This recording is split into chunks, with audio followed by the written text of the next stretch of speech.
भिड बिथोलियो के भिड बिथोलियो नि त अनि आने यता भिड बिथोलियो के केटाहरूले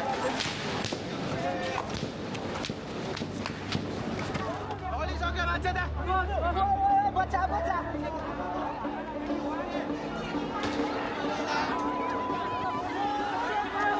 यस्तो छ पुलिसले लुक एट दिस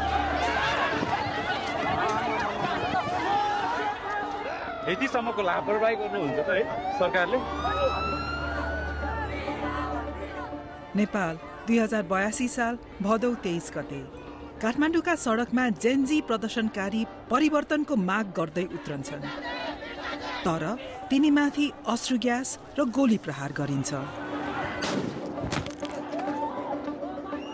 त्यसपछिका केही घण्टामा स्कुल ड्रेस लगाएका एक किशोर सहित 19 जना नेपाली युवा आफ्नै सुरक्षाकर्मीले हानेको गोलीबाट मर्छन्।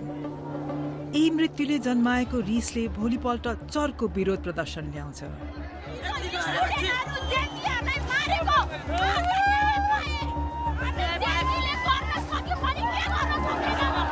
यसपटकको रिस नियन्त्रण गर्नै नसकिने बन्छ।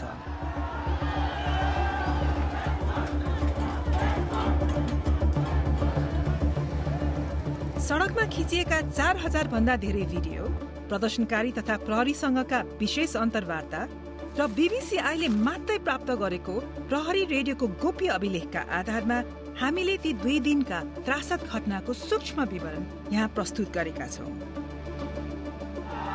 हामीले नेपालको शासक वर्गले कसरी यस प्रदर्शनमाथि नियन्त्रण गुमाए भन्ने खुलासा गरेका छौं। गोली हान्ने आदेश कसले दिएको थियो र परिवर्तनका लागि व्याकुल युवा पुस्तालाई नेपालका प्रहरी, सेना र राजनीतिक कर्मीहरूले कसरी निराश बनाएका थिए भन्ने सोधेका छौं।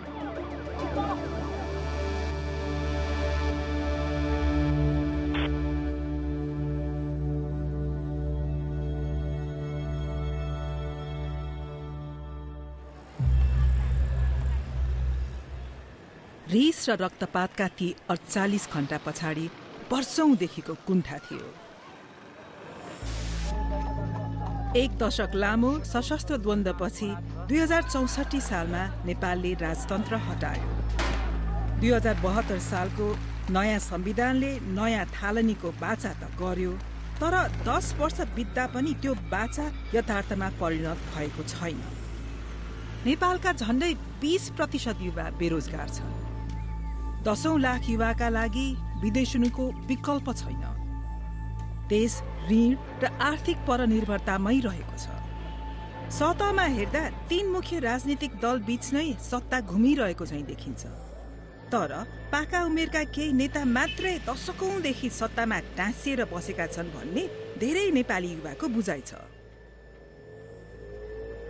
जेनजी पुस्ताका धेरै विद्यार्थी जस्तै 26 वर्षीय रक्षा बम पनि लोकतन्त्रले सोचे जस्तो परिणाम दिन नसकेको मान्छिन्। नेपाली जनताको बलिदान, उनीहरूको संघर्षको उपलब्धि र भविष्य आज एउटा व्यक्तिको अहंकार र कुशासनको बन्धनमा छ।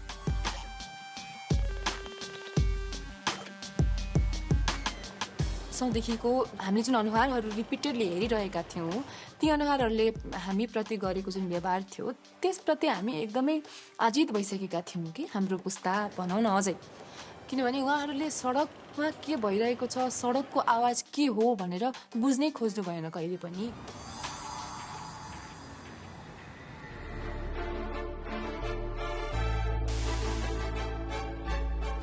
नेपो बेबीवाला जुन ट्रेन्ड चलिरहेको थियो संसारभरि नै, त्यो नेपाल पनि आयो।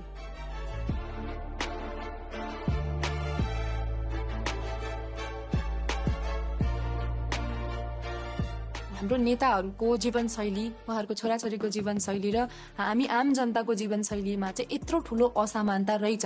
We wake up, work hard, pay taxes, but those in power, they keep on stealing. त्यो भइसकेपछि सोसियल मिडिया ट्रेन्ड चाहिँ त्यही अनुसार चल्छ नि त। विभिन्न नेताहरूको छोराछोरी अथवा नेताहरू एक्सपोज हुँदै थिए।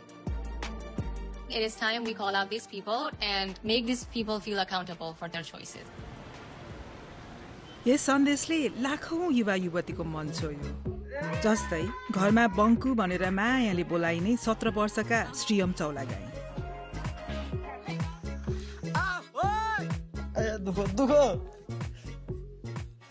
उनीसँग आमा बुवा गंगा कार्की र गणेश चौलागाईलाई अचम्म पार्ने राजनीतिक चेत थियो। म यसो कुरा घरमा गर्थेँ नि, आज यस्तो भयो उस्तो भयो, के बाबा कुरा गर्नुहुन्छ यस्तो कुराहरू, होइन यस्तो कुरो नगर्नु, यिनीहरू सबै फडा हुन्, फडा खाइसके देश सकिसक्यो भन्ने खालको कुरो चाहिँ गर्थ्यो। उसले हरेक न्युज हेर्दो रहेछ क्या, उसले त्यो कुरो मलाई थाहा थिएन, मभन्दा धेरै अपडेट हुँदो रहेछ न्युज हेर्न। अनलाइन विरोधको आवाज चर्केको देखेर आत्तिएको सरकारले भदौ 19 गते एक कठोर निर्णय लियो। Now, news from Nepal, the country has cracked down on a number of social media platforms, including Facebook, YouTube, Instagram, X, LinkedIn. Last night, poof, the platform it's all gone. इन्टरनेटमा यो छलफल डढेलो झैं फैलिरहेको थियो। We have so many problems in Nepal, but they think, yeah, let's ban social media. Yeah, that's going to fix the country. Yeah, why are these idiots running the country? Doesn't that seem like a coincidence? It feels kind of shady. Like the platform that people used to criticize the rich spoiled kids just got banned right when it was starting to trend. तर नेपालको राजनीतिक संस्थापन यथार्थलाई नकार्नमै व्यस्त थियो। के हामी जनताबाट अलग थलग भएका हौं? जनताको समर्थन हामीबाट अलग भएको हो? सही निस्क्यो कि हामी जनताका बीचमा आशाका केन्द्र। यस्ता भाषण चलिरहे पनि स्थिति धेरै बदलिसकेको थियो। सरकारी प्रतिबन्धका बावजुद जेनजीले ह्याशट्याग र मीम शेयर गर्न तथा भ्रष्टाचार र कुशासन बारे रिस व्यक्त गर्न डिस्कॉर्ड र टिकटक जस्ता अरू मञ्च भेटाए। Sri did it, Indonesia did it. Of course we are Nepali, we are Gorkhalis, we also can do it, guys. Let's raise our voice together. केही दिनभित्रै देशव्यापी विरोधका योजना फैलिसकेका थिए।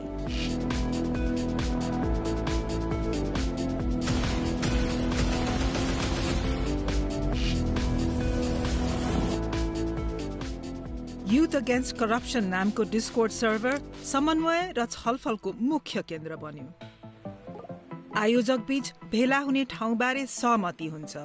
बिहान 9 बजे माइतीघर मण्डाला, काठमाडौँ।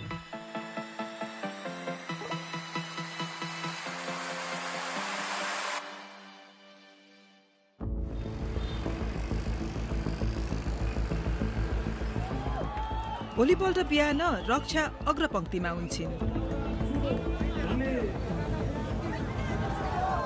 आज हामी सार्वजनिक सम्पत्ति नष्ट गर्दैनौं, शान्तिपूर्ण तरिकाले आवाज उठाउँछौं। त्यसैले सबजना हामी रेडी छौं आजको प्रोटेस्टको लागि। We are ready.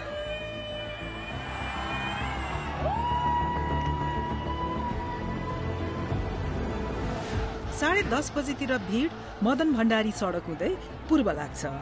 सरकारी गुप्तचर निकायले 3000 जति प्रदर्शनकारी आउने अनुमान गरे पनि 10,000 मानिस आइपुग्छ। आफूलाई सुरक्षित राख्नेछ भन्ने विश्वासमा कतिले स्कुल युनिफर्म लगाएर आएका छन्।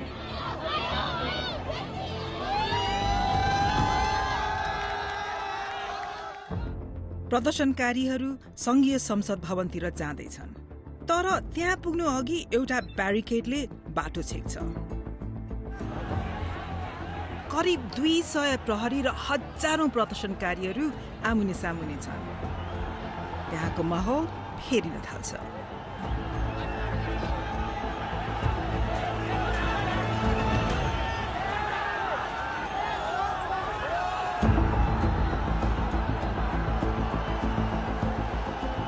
एघार बजेर 47 मिनटमा प्रदर्शनकारीको एक समूहले प्रहरी घेरा छल्ने बाटो भेटाउँछ।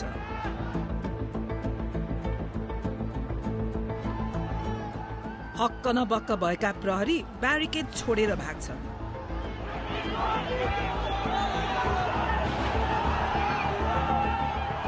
र भीड संघीय संसद भवनतिर हुत्तिन्छ।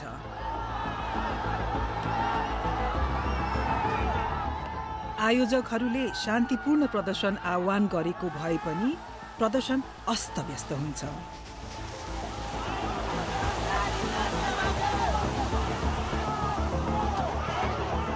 त्यसपछिको त्रासदीलाई पत्रकार तथा प्रदर्शनकारीहरूले खिचेको 4000 भन्दा धेरै भिडियो र तस्बिरले कैद गरेका छन्।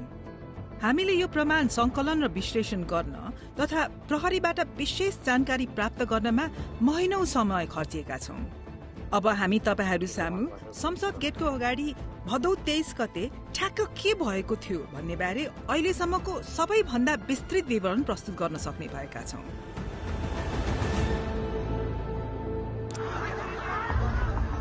11:58 प्रदर्शनकारी र हतियारधारी प्रहरीहरू आमुने सामुने हुन्छन्।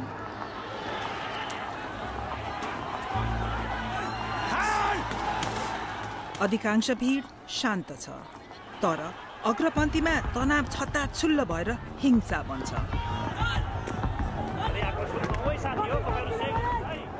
केही प्रदर्शनकारी संसदको मूल गेटको छतमाथि उक्लन्छन्।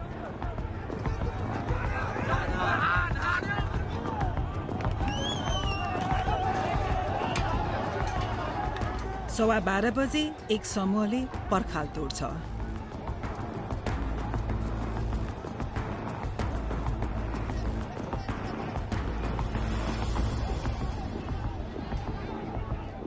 उनीहरूलाई प्रहरीले तुरुन्तै पछाडि धकेल्छन्। डिस्कर्डमा केही प्रदर्शनकारीहरू चिन्ता व्यक्त गर्न थाल्छन्।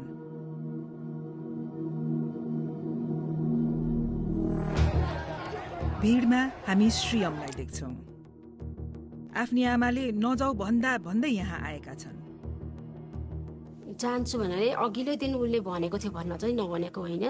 किन जानु पर्यो, यस्तोमा के हुन्छ, पर्दैन जान भने।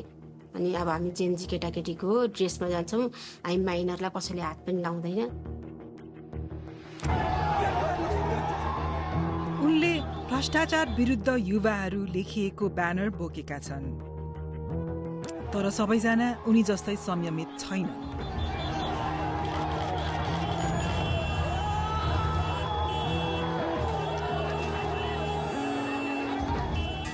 साढे 12 कर्फ्यू घोषणा हुन्छ। अब यो भेला गैर कानूनी बन्छ। फोनमा कुरा फैलिन्छ।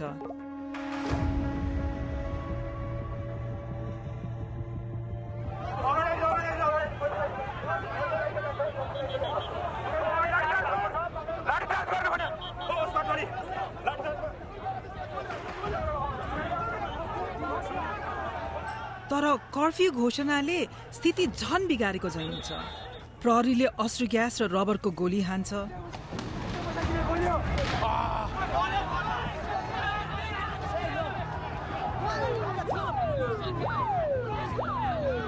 तर उनीहरूको कारबाही अस्तव्यस्त छ। केही प्रहरीले त प्रदर्शनकारी माथि उल्टै ढुङ्गा प्रहारसम्म गर्छन्। गेट घरमा आगजनी भएको देखेर अत्तालिएका अधिकारीहरूले आफ्ना वरिष्ठहरूसँग घातक गोली प्रयोग गर्ने अनुमति मागे। त्यस दिनको प्रहरी रेडियो अभिलेखको गोप्य प्रतिबाट हामीले यो जानकारी पाएका हौं। अभिलेखका अनुसार दिउँसो 12:40 बजे नै घातक बल प्रयोग गर्ने अनुमति दिइएको थियो। त्यससँगै घटनाक्रमले कोल्टे फेर्छ। त्यसपछिका 2 घण्टामा कम्तीमा 6 प्रदर्शनकारीलाई गोली लाग्छ। तीमध्ये 5 मर्छन्। अब हामी घटनाक्रमलाई बिस्तारै हेर्दै ती गोली प्रहारका विस्तृत विवरण देखाउनेछौं। पहिलो गोली प्रहार संसद परिषदको कुनामा हुन्छ। पीडित 34 वर्षे विनोद महर्जन हुन्। त्यस गोली प्रहारका कुनै भिडियो हामीले भेटेनौं, तर 1:15 बजे टाउकोमा गम्भीर चोट लागेका विनोदलाई बोकेर लैजाँदै गरेको देख्छौं। पछि अस्पतालमा उनले ज्यान गुमाउँछन्। गोली प्रहारबारे खबर डिस्कोर्डमा तुरुन्तै फैलिन्छ।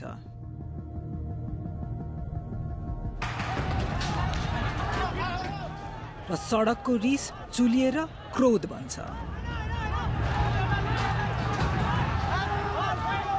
प्रहरी अलमल्ल बनेको छ। एउटा समूहलाई गेट बाहिर चेपुवामा बारिएको छ।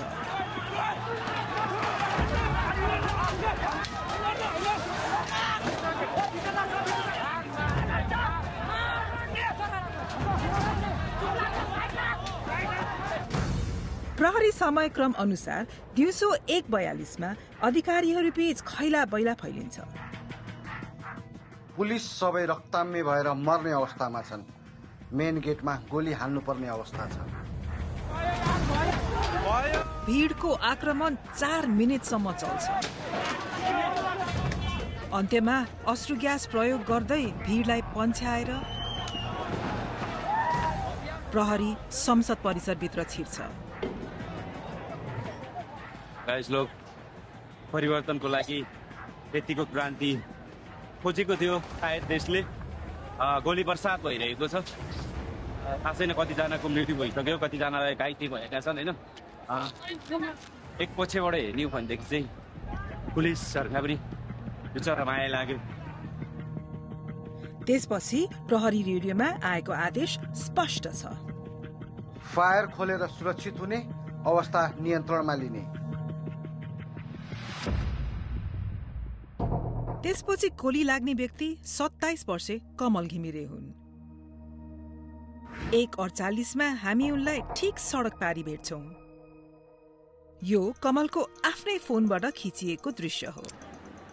उनले भिडियो खिचेको प्रहरी अधिकारीहरूको टोलीमा कम्तीमा 2 जनाले बन्दुक बोकेका छन्। त्यसपछि कमल अग्रपन्थीबाट टाढा हिँड्छन्।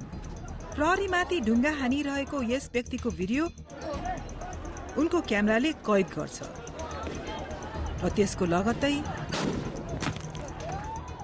कमल ढल्छन्।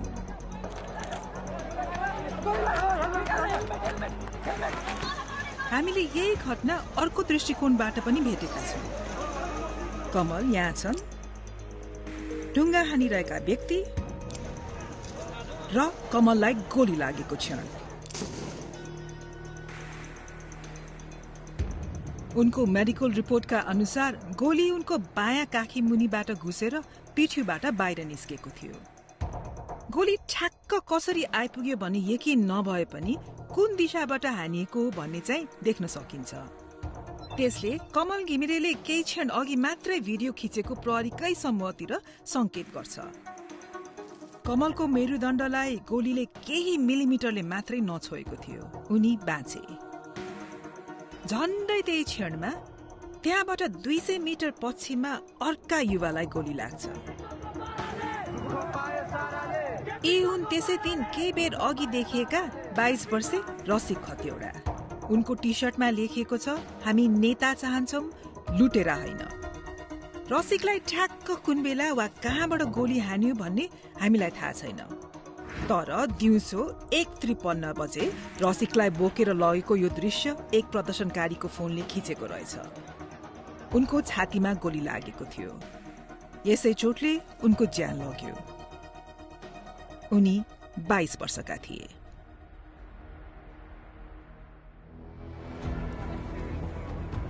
यस बेलासम्म डिस्कोड प्रयोगकर्ताहरू प्रदर्शनकारीलाई पछि हट्न आह्वान गर्न थाल्छन्। तर 21 वर्षे सुलभराज श्रेष्ठ संसद परिसरको गेटमै बस्छन्। उनले भ्रष्टाचार अन्त्य गर लेखेको कागज बोकेका छन्। नीलो झोला बोकेका उनलाई हामी यहाँ गेटको झडप हेरिरहेका देख्छौं। केही सेकेन्डमा केही पाइला पर यस्तो छ पुलिसले लुक एट इट। सुलभको मृत्यु हुन्छ।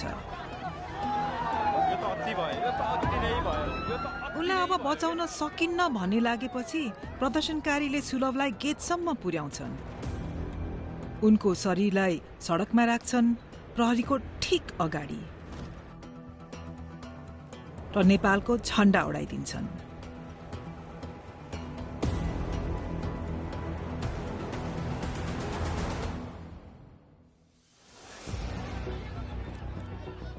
यस गोली प्रहारका प्रत्यक्षदर्शी मध्ये थिए स्कुल ड्रेस लगाएका 17 वर्षीय किशोर श्रीयम चौलागाई। केही मिनेटपछि चोकको अझै नजिक श्रीयम फेरि देखिन्छन्।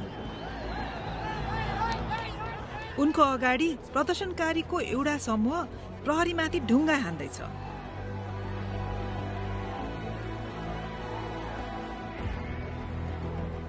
यहाँको हिंसाबाट तर्केर श्रीयम चोकतिर फिर्ता हिँड्छन्। यिनै उनका अन्तिम पाइला हुन्छन्। केही बेरमा अर्को फोनले यो दृश्य कैद गर्छ, जुन नेपाल भरि भाइरल हुन्छन्।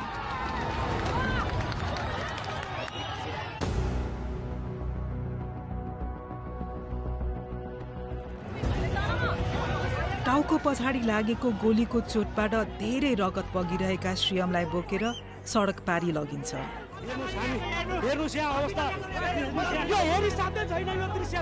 वरिपरिका मानिसले उनलाई एम्बुलेन्समा राख्छन्, तर ढिलो भइसकेको हुन्छ। राष्ट्रिय ट्रमा सेन्टरमा आइपुग्दा श्रीयमको मृत्यु हुन्छ। भदौ 23 गते संघीय संसद बाहिर गोली प्रहारबाट मारिने व्यक्तिहरूमध्ये उनी सबैभन्दा कम उमेरका हुन्। नेपालका जेन्जी प्रदर्शनकारीले विनोद, रसिक र श्रीयमको मृत्यु प्रहरीको गोली लागेर भएको हो भन्दै आएका छन्, तर तीमध्ये कुनै पनि गोली प्रहारको दृश्य क्यामेरामा कैद भएको भेटिएन। त्यसपछि मारिएका योगेन्द्र न्युपानेलाई केही कदम पर मात्रै गोली लाग्छ। यसपटक भने योगेन्द्र ढल्दा गोली संसद भवन परिसर भित्रबाटै चलेको थियो भन्ने अहिलेसम्मको सबैभन्दा स्पष्ट प्रमाण हामीले भेटेका छौं। यस गोली प्रहारको 90 सेकेन्ड मात्र अघि संसद भवनमा यस्तो भइसकेको छैन। ब्लगर निषेध दाहालले आफ्नो क्यामेरा संसद भवनतिर फर्काए। शस्त्र प्रयोगहरू यता देख्न सक्नुहुन्छ हजुरहरूले। प्रहरीको यो समूहलाई ध्यान दिएर हेरौं। दिउँसो ठ्याक्कै 2:21 बजे उनीहरू संसद परिसरको पर्खालतर्फ अघि बढ्छन्।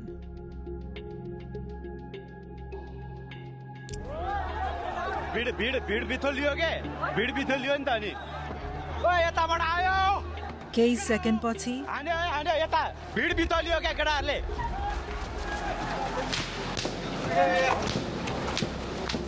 7 पटक बन्दुक पड्केको आवाज हुन्छ र रगत बगाउँदै ज्यान गुमाइरहेका योगेन्द्रलाई देख्छौं। यस क्यामेरा एंगलले उनलाई कसले गोली हान्यो भन्ने देखाउँदैन, तर त्यही क्षण फुटपाथमा केही कदम परबाट खिचिएको अर्को भिडियो क्लिप हामीले फेला पार्यौं। झट्ट हेर्दा यसमा थप प्रमाण देखिँदैन, तर जुम गरेर हेर्ने हो र फुटेजलाई स्थिर बनाउने हो भने गोली चलेको स्पष्ट देख्न सक्छौं।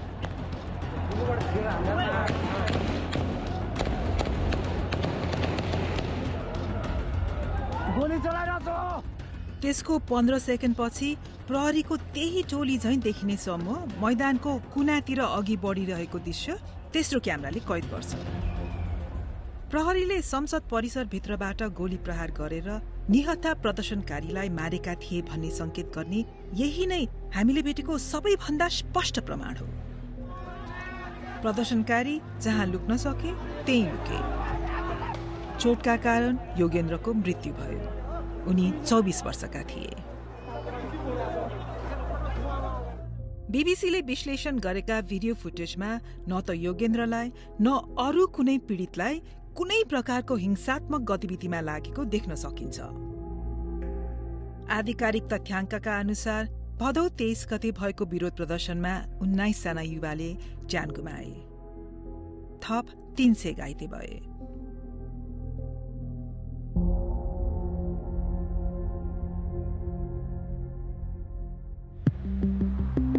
प्रहरीले आफ्नै नागरिकमाथि गोली चलाउने अवस्था कसरी बन्यो त?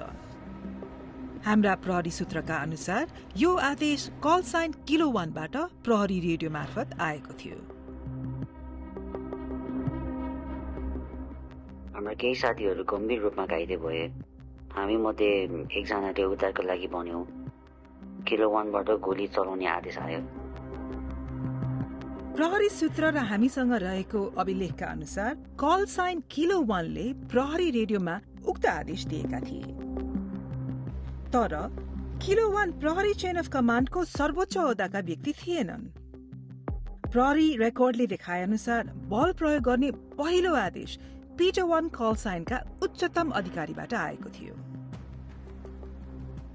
कर्फ्यू लागिसकेको छ, आदेश माग गरिराख्नु पर्दैन, आवश्यक बल प्रयोग गर्ने। पिटर 1 प्रहरी महानिरीक्षक चन्द्रकुपेर खापुङ थिए। उनले घटनाका लागि आफू जिम्मेवार नभएको बताएका छन्। नेपाल प्रहरीले हामीलाई दिएको जवाफ अनुसार बल प्रयोग गर्ने निर्णय काठमाडौँ जिल्ला सुरक्षा समितिबाट आएको थियो। प्रहरीका अनुसार समितिले बल प्रयोग गर्ने निर्णय दिनु अघि प्रहरी महानिरीक्षक खापुङले त्यस प्रकारको कुनै आदेश दिएका थिएन।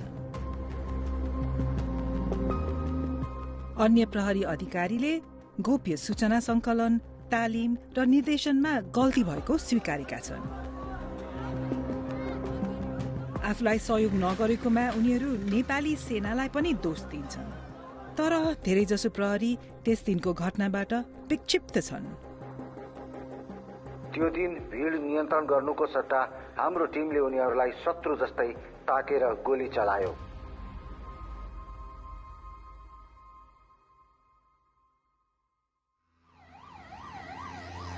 त्यस दिन अबेज श्रीयमका बुवालाई कुनै बुवा आमाले नचिताउने फोन कल आयो।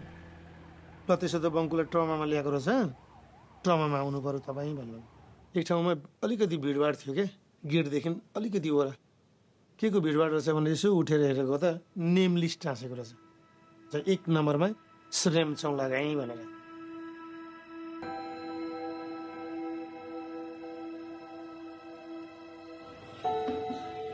घरमा इन्ट्री हुने बित्तिकै अब वाइफले के सोध्यो भने अनि बिरामी लिएर आउँछु भनेर जानुभएको, बङ्कुची खै त तपाईँ एक्लै आउनुभयो त?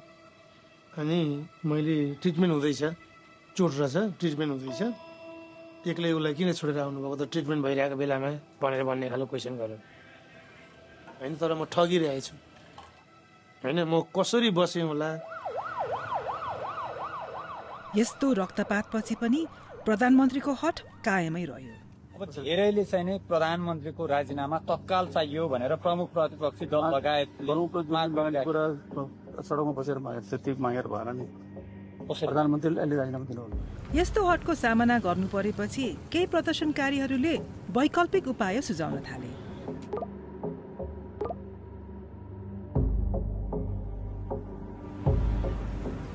त्यो रात चाहिँ कहिले बिहान होला र कहिले फेरि यो सरकार विरुद्ध यसले उचालेको कदम विरुद्ध फेरि सडकमा जान पाइएला भन्ने बिहानको प्रतीक्षामा थिएँ म।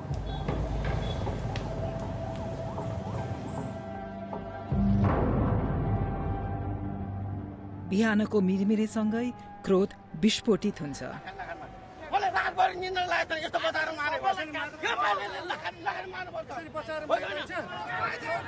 सुरुमा प्रशासनसँग एउटा योजना थियो। नियमित प्रहरी इकाइहरूले भिड नियन्त्रण गर्ने, तिनलाई सशस्त्र प्रहरीले सघाउने र सेना स्ट्यान्ड बाईमा बस्ने। संसद भवन परिसरभित्र र वरपर सुरक्षाकर्मी परिचालन गरिन्छन्। बिहान 8:30 बजे कर्फ्यू लागू हुन्छ।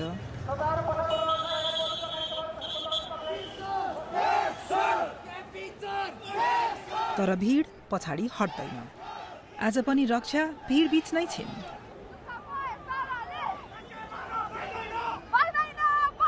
प्रदर्शनकारीहरू संसद भवनतिर अघि बढ्दै गर्दाको यो दृश्य उनको फोनले खिचेको हो। फेरि गोली चलाउन थालिसकेको छ संसद भवन अगाडि।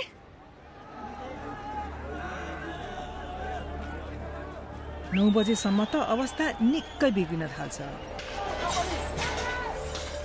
भिड आक्रामक बन्छ।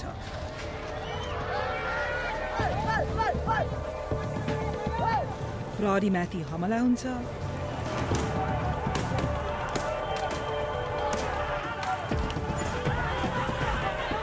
राजनीतिक नेताहरूको घरमा तोडफोड हुन्छ। सरकारी भवन जलाइन्छन्।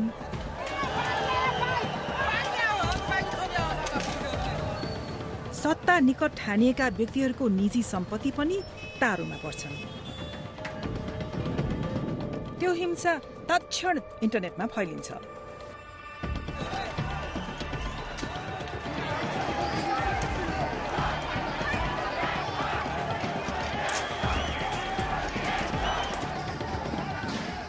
प्रहरीभन्दा धेरै ठूलो छ। प्रहरीको उपस्थिति पातलो छ। सशस्त्र प्रहरी बल र नेपाली सेनाबाट पाइने भनिएको सहयोग कहिले नआएको प्रहरी अधिकारीहरू बताउँछन्। दिउँसो 1 बजेतिर प्रहरीले भिडलाई नियन्त्रण गर्ने प्रयास त्यागेको चाहिँ देखिन्छ। 2 नम्बरमा आफ्नो हतियार त्यसपछिबाट आएर सञ्चार सेट, त्यसपछिबाट भेहिकलहरू र आफ्नो सेफ्टी, आफ्नो टोलीको सेफ्टी गर्ने, यति हो। यति दुईटा कुरा मेन प्रायोरिटीमा राखेर काम गर्ने। इन्टरनेटमा राखिएको तर केही बेरमै हटाएको यो भिडियोमा प्रहरीलाई आफ्नो सुरक्षालाई प्राथमिकतामा राख्न भनेको सुन्न सकिन्छ। कन्टेन गर्न सकिन्छ, रोक्न सकिन्छ भन्यो भने सेलहरू प्रयोग गर्ने, सबै आफ्नो सेफ्टीको ख्याल गर्ने। जस्तो मैले पाउनु भएको छ यो अल स्टेसन भिडियो कन्ट्रोल।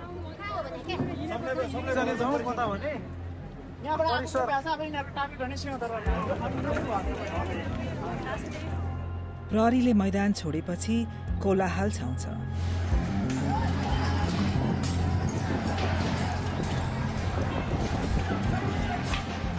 सुरक्षा हटाइएपछि संघीय संसद भवनमा भिडले कब्जा गर्छ।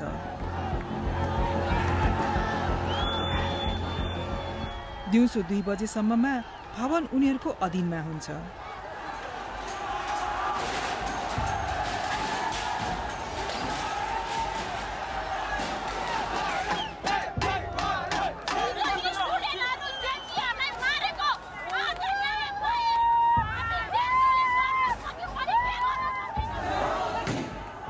केही मिनेटमै भवनमा आगो लगाइन्छ।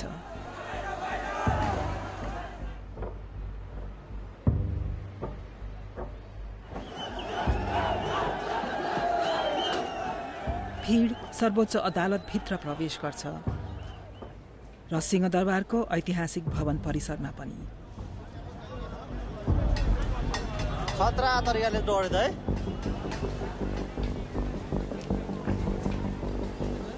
आकाशमा सेनाका हेलिकप्टरले फन्को मार्छन्।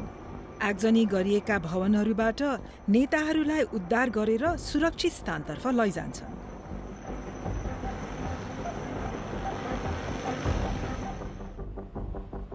दिउँसो 2:30 बजेसम्ममा प्रधानमन्त्री तथा धेरैजसो वरिष्ठ नेताहरू सेनाको संरक्षणमा हुन्छन्। वरिष्ठ प्रहरी अधिकारीहरू पनि सैन्य मुख्यालय परिसरमा आश्रय लिन पुग्छन्। सडकमै छोडिएका तल्लो दर्जाका सुरक्षाकर्मी अब भिडको निशानमा पर्छन्। तीमध्ये केहीको वर्दी च्यातिन्छ, सार्वजनिक बेइज्जती गरिन्छ।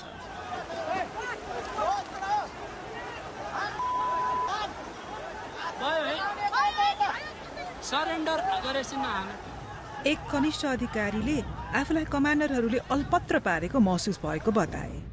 कनिष्ठका रूपमा आक्रमणमा परेको बेला हाम्रा वरिष्ठ र नेतृत्वले साथ दिन्छन् भन्ने अपेक्षा थियो, तर हामीलाई एक्लै छोडियो। आवश्यक कदम चालिएन। हामीले आफूलाई अभिभावकविहीन महसुस गर्यौं। उनीहरूले आफूलाई त जोगाए, तर के गर्ने, के भइरहेको छ भन्ने बारे हामीलाई जानकारी समेत दिएनन्।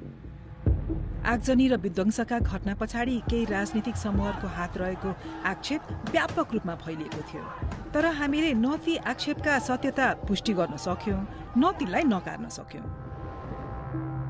हिंसा काठमाडौँ बाहिर फैलिन्छ, देशभरि छाउँछ।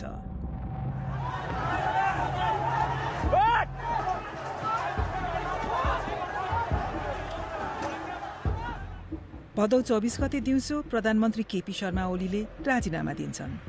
एक हिसाबले लाग्यो कि हामीले देश अब हाम्रो भयो हैन, हामीले यस्तो अहंकारी, यस्तो सरकारलाई घुँडा टेकायौं भन्ने खुसी पनि थियो त्यो बेलामा, र एक प्रकारको हामी वेदनामा पनि थियौं।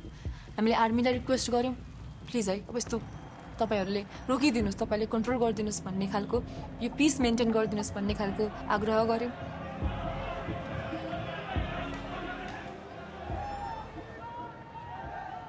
तर साँझसम्मै अराजकता जारी रहन्छ। मैले हो, यो नेपाल हाम्रो हो, हाम्रो यो नेपाल, कसैले केही गर्न सक्दैन। रात पर्दासम्म सयौं भवनहरू जलिरहेका हुन्छन्। ब्याङ्क र शस्त्रागारहरू लुटिन्छन्। 13,000 भन्दा बढी कैदीबन्दी कारागार फोडेर भाग्छन्। 3 जना प्रहरीहरू मारिन्छन् र कम्तीमा 50 जना अरू नेपालीले ज्यान गुमाउँछन्। राति 9 बजे मात्रै सेना सक्रिय हुन्छ। यस विषम परिस्थितिबाट राष्ट्रलाई शान्तिपूर्ण तवरले निकास दिनको लागि आन्दोलनरत समूहलाई आन्दोलनका कार्यक्रमहरू स्थगन गरी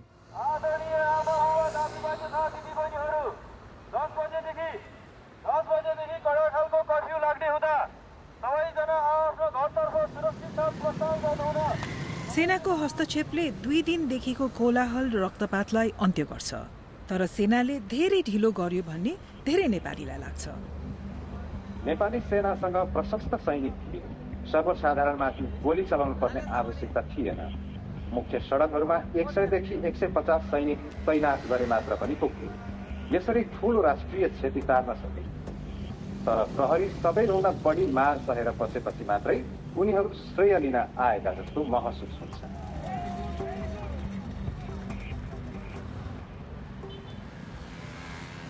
डिस्कोर्डको च्यानलमा अब 1 लाख भन्दा बढी मानिस थिए। 48 घण्टा अघि मात्रै उनीहरू विरोध प्रदर्शनको योजना बनाउँदै थिए। अहिले सरकार ढलेपछि र देशैभरि आगो लागेपछि उनीहरू नेपालको भविष्यबारे बहस गर्दै थिए।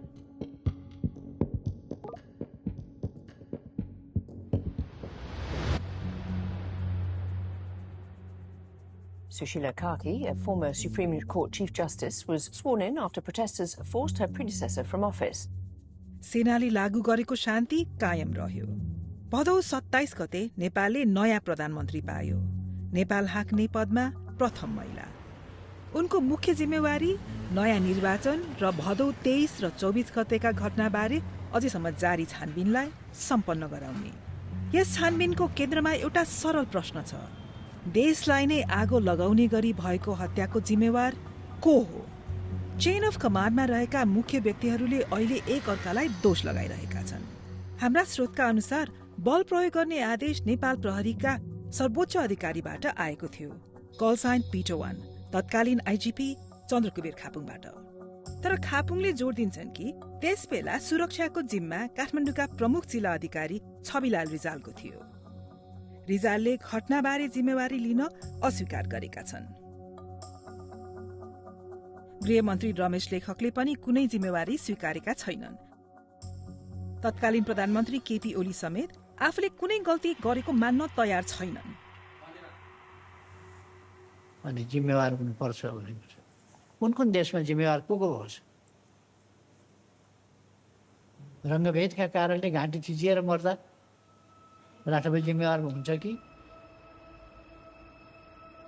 प्रहरी र नेताले जिम्मेवारी पन्छाइरहँदा घटनामा ज्यान गुमाएका व्यक्तिका परिवार शोकमा डुबेका छन्।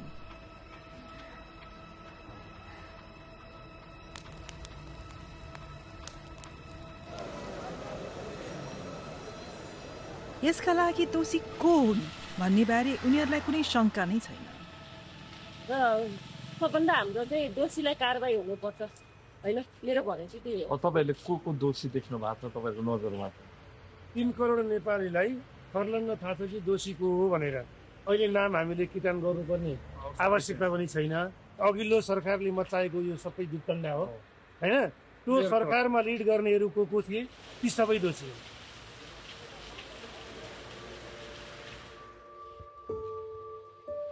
हाम्रो सपना सबै सपना छुरै भयो। उनीहरूको लागि त एउटा विद्यार्थी गयो, हाम्रो लागि त एउटा संसारै गयो। भित्री मलाई रुनै आउँदैन क्या, मलाई गफ गरिराख्न मन लाग्छ क्या। यहीँ छ भन्छु अनि म उसँग गफ गरिराख्छु। कतिखेर आउँछ छिटो आइज, मेरो मनमा त्यही मात्रै घुमिरहेको छ। स्कुलको ड्रेसमा मात्रै झन्झल्को आउँछ, ब्याग बोकेर आइपुग्छ भनेर। मैले त छैन भनेर मैले एक्सेप्ट पनि गरेको छु। अस्ति एक दिन सपना देखेको थिएँ, भगवान्सँग दुईटा हात थापेर मागेको थिएँ। यसरी आइजन भन्दै यसो गर्थेँ, मागेको थिएँ। त्यसरी आएको त हुन्थ्यो।